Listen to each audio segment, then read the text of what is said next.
این آدم حقش اولین کنسرت رپی ایران رو داشته باشه. یاسر بدون شک.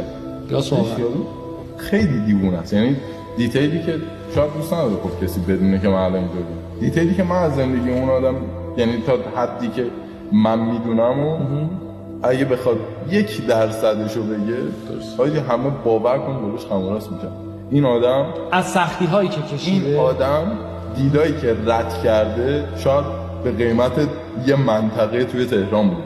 نه دیلایی که فقط رد کرده، یعنی شاید اون دیلا با شاید مثلا 30% پیشنهاد مبلغی به هر کس دیگه به من میشه با کله قبول کرد. نه میگم به یه رقمایی بابت این که مردم از دستش ناراحت نشن یا اتفاقی نیفته برای اسم یاسر و اینکه بگی آقا من مثلا نرسیدم اینجا که بخوام به تو بگم آره من هرچی که نوشتم حسم بود، رفتم بالا قسمت